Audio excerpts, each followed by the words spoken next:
Era uma vez no alvorecer da criação, quando o mundo ainda era jovem e cheio de promessas, que Deus decidiu fazer algo especial. Ele pegou o pó da terra, algo tão comum, e com as próprias mãos moldou um homem. Não foi um ato casual, mas uma obra de amor, como um oleiro que se deleita em criar algo único. E então, Deus se inclinou e soprou. Não foi apenas ar que ele deu, mas vida, sua própria vida. E assim, Adão respirou pela primeira vez, não apenas o ar do Éden, mas o fôlego do Criador. Adão era diferente de tudo o que existia. Os animais eram belos, as árvores majestosas, os rios cristalinos, mas Adão carregava algo que nenhuma outra criatura possuía: a imagem de Deus. Ele era um reflexo do divino, uma obra-prima criada para amar, criar e governar. Deus o colocou no jardim do Éden, um lugar tão perfeito que é difícil até imaginar. Tudo o que Adão precisava estava ali: alimento, beleza, propósito e, acima de tudo, a presença de Deus. Mas havia uma solidão no coração de Adão. Ele nomeava os animais, cuidava do jardim, mas não havia ninguém como ele. Então, Deus fez algo ainda mais maravilhoso. Enquanto Adão dormia, Deus pegou uma costela dele e criou Eva. Quando Adão a viu, seu coração se encheu de alegria. "Esta sim é osso dos meus ossos e carne da minha carne", ele exclamou. Era mais do que uma declaração, era um poema, uma canção de amor.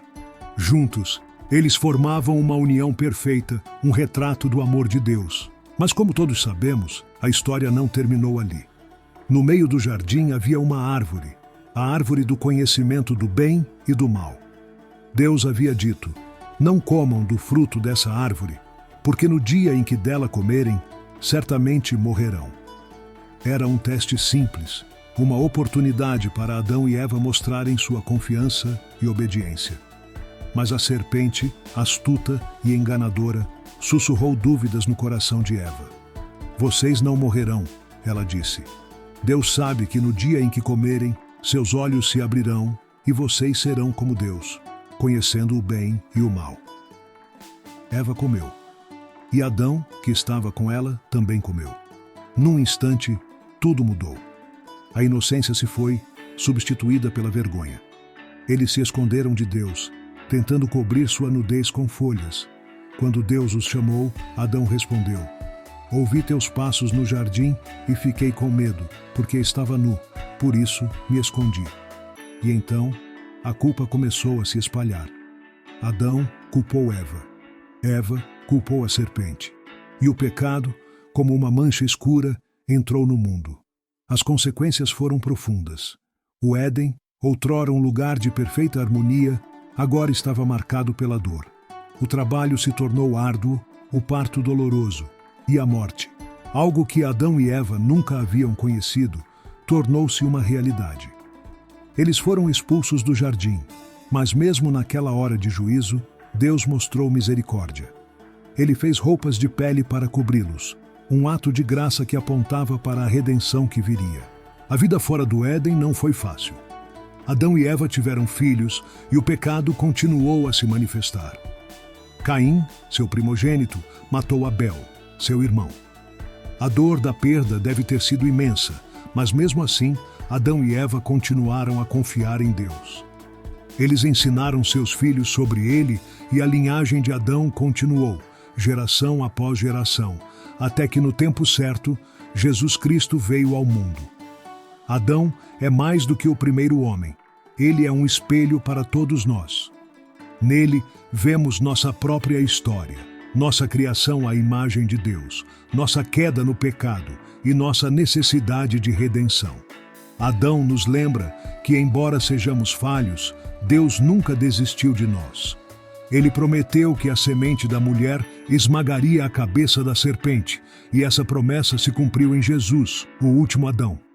Jesus veio para restaurar o que Adão perdeu. Enquanto Adão trouxe o pecado e a morte, Jesus trouxe a graça e a vida.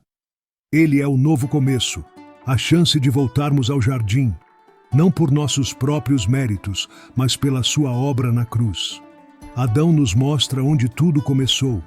Mas Jesus nos mostra onde tudo pode terminar, em reconciliação com Deus. Então, quando você olhar para Adão, não veja apenas um homem que falhou. Veja um retrato da graça de Deus. Veja um lembrete de que mesmo em nossa queda, Deus tem um plano. E veja, acima de tudo, a promessa de que um dia todas as coisas serão restauradas. Porque no final das contas, a história de Adão não é apenas sobre o primeiro homem, é sobre todos nós. E sobre o Deus que nos ama tanto que nunca nos deixará ir. Mas vamos nos aprofundar um pouco mais.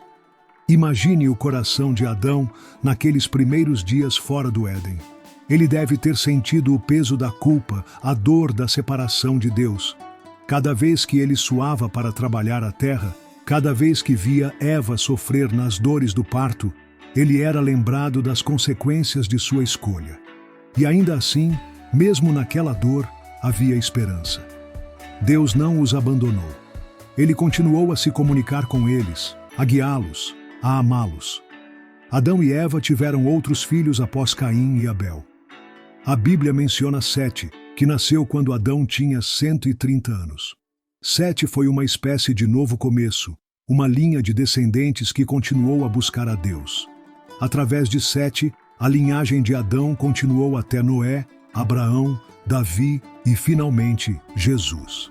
Cada geração carregava consigo a promessa de Deus, a esperança de que um dia o pecado seria derrotado e a relação entre Deus e a humanidade seria restaurada. Adão viveu 930 anos, uma vida longa e cheia de altos e baixos. Ele viu o mundo mudar, viu a maldade crescer, mas também viu a fidelidade de Deus. Ele deve ter contado a seus filhos e netos sobre o Éden, sobre a beleza do jardim, sobre a voz de Deus caminhando no frescor do dia.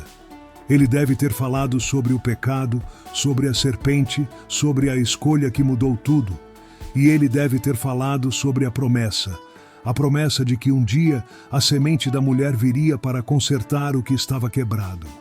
Quando pensamos em Adão, podemos nos ver nele. Assim como ele, fomos criados à imagem de Deus, com um propósito e um chamado. Assim como ele, temos a liberdade de escolher obedecer a Deus ou seguir nosso próprio caminho. E infelizmente, assim como ele, muitas vezes escolhemos errado. Mas a história de Adão não termina com o pecado. Ela termina com a promessa de redenção, com a esperança de que através de Jesus podemos ser restaurados. Jesus é o último Adão, o que veio para consertar o que o primeiro Adão quebrou. Enquanto Adão trouxe o pecado, Jesus trouxe a salvação. Enquanto Adão trouxe a morte, Jesus trouxe a vida eterna. Em 1 Coríntios 15:45, Paulo escreve: O primeiro homem, Adão, tornou-se um ser vivente. O último Adão, espírito vivificante. Jesus é a resposta para o pecado de Adão, a solução para a queda da humanidade. Então, o que podemos aprender com Adão? Primeiro, aprendemos sobre a importância da obediência. Adão tinha uma escolha simples: obedecer a Deus ou não. E sua decisão teve consequências eternas. Nós também temos escolhas a fazer todos os dias, e cada escolha importa. Segundo, aprendemos sobre a graça de Deus. Mesmo quando Adão falhou, Deus não o abandonou. Ele providenciou roupas para cobrir sua nudez, uma imagem da redenção que viria através de Jesus. Terceiro, aprendemos sobre esperança. A história de Adão não termina com a queda, termina com a promessa de um Salvador. Adão nos lembra de onde viemos, mas também nos aponta para onde estamos indo. Um dia, a promessa de Deus será completamente cumprida. O pecado e a morte serão derrotados, e a relação entre Deus e a humanidade será restaurada. O Éden será superado por um novo céu e uma nova terra, onde não haverá mais lágrimas, dor ou morte. E tudo isso é possível porque Deus amou o mundo de tal maneira que deu seu Filho único, para que todo aquele que nele crer não pereça, mas tenha a vida eterna. Então, quando você pensar em Adão, pense em mais do que o primeiro homem. Pense em um retrato da humanidade, nossa beleza, nossa falha, nossa necessidade de Deus. E pense na promessa, a promessa de que, através de Jesus, podemos ser feitos novos. Porque no final das contas, a história de Adão é a nossa história. E a boa notícia é que em Jesus essa história tem um final feliz.